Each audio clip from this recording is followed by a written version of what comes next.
Saya menempatkan musik di atas kata-kata, karena itu saya selalu bermusik dimanapun, karena kata-kata termasuk yang saya katakan ini terbatas. Kata-kata itu hanya oke kalau untuk realitas primer, misalkan ambilkan botol ini, itu pasti nggak bisa diperdebatkan. Berapa ukuran tegel ini, itu realitas primer. Tinggi badanmu itu realitas primer, nggak bisa diperdebatkan 80 kg atau berapa gitu. Tapi kalau apakah kamu bahagia, itu sudah lain. Kamu seneng nggak, itu sudah lain. Karena itu kemana-mana saya pasti ngajak bermusik, karena bukan ini penampilan terus ini ngomong, nggak. Ini adalah bagian yang aku nggak bisa ngomong. Aku ingin menyampaikan bukan pengalaman kognitif. Yang saya sampaikan ini pengalaman kognitif. Nanti kalian akan bisa ngomong ke diri sendiri. Tadi Mbah Tejo ngomong itu loh, soal persatuan adalah begini, kamu begini. Tapi kalau aku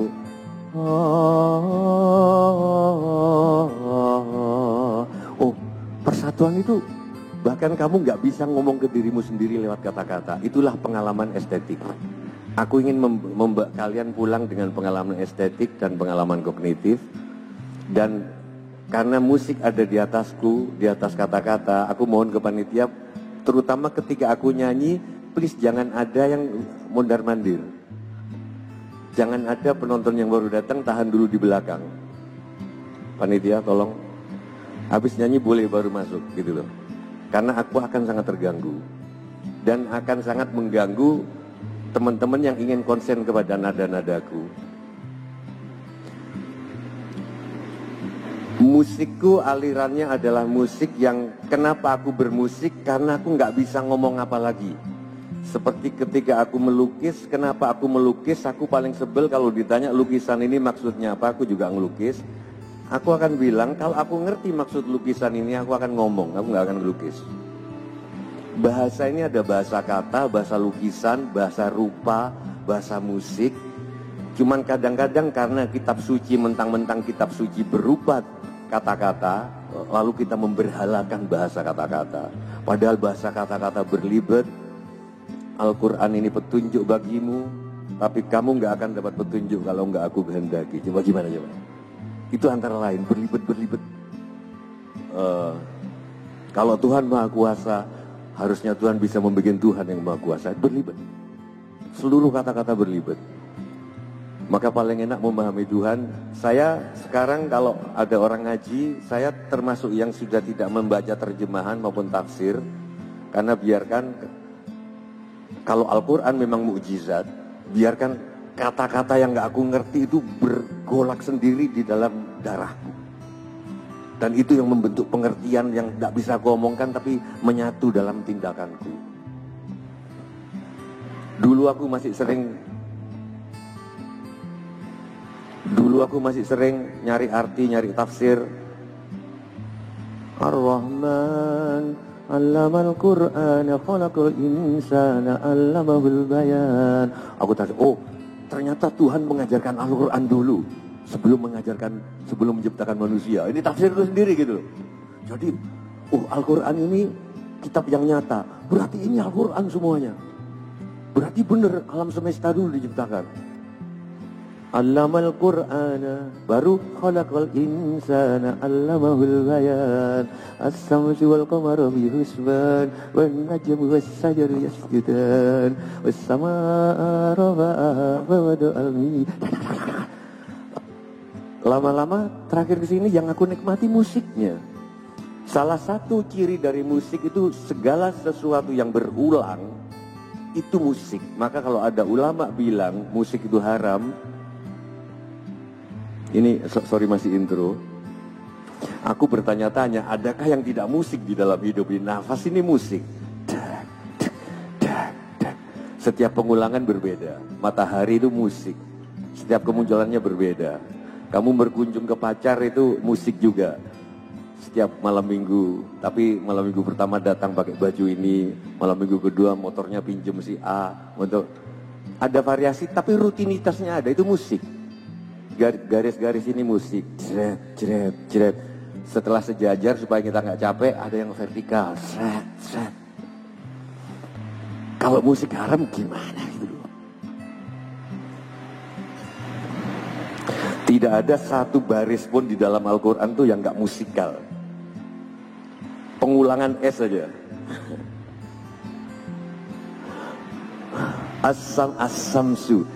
Pengulangan S-nya. As-samsu wal qamar bihusban. As-samsu wal qamar bihusban. Wan-naj, pengulangan EJ. Wan-najmu was-sajaru yasjudan. Kadang-kadang J-nya ditaruh di depan, kadang-kadang di tengah. Gitu. Hujan bulan Juni. UI. Pengulangan. Kenapa kok sajaknya seperti itu? Hujan bulan Juni. Janjun. Dan semua itu nggak ada artinya di depan Al-Quran. Pengulangannya divariasi. Pengulangan L aja. Ar-Rahman, Allamal, al depan. Allamarkul, khal di kedua L-nya. Baru L. Allamal Qur'an, khalaqal insana, allama di depan lagi. Nah, itu membentuk pengertian tanpa tafsir. Jadi aku terbebas dari madhab-madhab hidupku. Karena aku yakin Al-Quran mujizat. Kadang-kadang aku nangis sendiri di baris tertentu. Kadang-kadang begitu. Wassama'a rafa'aha wa wada'al mizan. Kadang-kadang 2-3 hari yang lalu pas baca kalimat aku nangis sendiri. Oh, diciptakan langit yang tinggi, tapi diciptakan timbangan. Kata Kiai, kebetulan aku ingat artinya. Tapi kalaupun nggak ingat artinya, aku mengharukan. Allah tatbil bil mizan. Jadi saya akan ngomong. Tadi saya bilang ke Odi, problem di kita sekarang untuk persatuan. Saya akan menyederhanakan saya dari matematika. Matematika itu bukan hitung-hitungan, tapi kemampuan melihat pola dari segala sesuatu yang orang kira nggak terpola. 5 tahun saya belajar matematika di ITB. Yang saya dapat adalah kemampuan melihat pola dari segala sesuatu yang orang kira nggak terpola. Kemacetan lalu lintas, batik, semuanya ini berpola. Nah, saya ngelihat Pancasila itu agak nggak konsisten. Mestinya Pancasila itu cuma 3. Yaitu ketuhanan yang Maha Esa, kemanusiaan yang adil dan beradab. Kalau sudah bertuhan, maka dia tidak memiliki apapun kecuali pinjam dari Tuhan, termasuk istri. Sehingga kalau kemanusiaan membutuhkan, bahkan istrinya dikasih. Jangan cuma harta.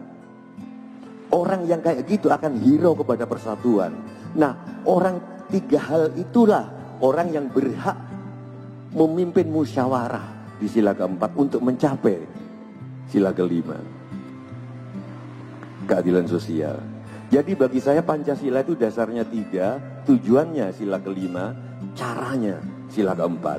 Nah, sila keempat ini melalui pemilu langsung kayak sekarang yang amburadul ini, atau sistem perwakilan, atau musyawarah.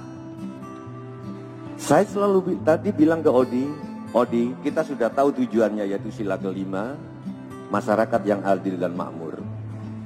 Kita sudah tahu tujuan kita itu, ibarat tujuan kita Monas kita sudah tahu. Sayangnya kita tidak tahu dari mana kita berasal. Kalau kita tidak tahu dari mana kita berasal, bagaimana cara kita menuju Monas? Sila keempatnya itu tafsirnya bagaimana? Kalau saya tahu posisi saya sekarang di Depok, maka kalau saya akan ke Monas, tujuannya sila kelima, saya akan lewat Lenteng Agung. Betapa gobloknya saya kalau harus lewat Tol Merak. Sekarang nanti kita diskusi, tujuan kita udah tahu, tapi dari mana kita berasal? Kita berasal dari ingsun.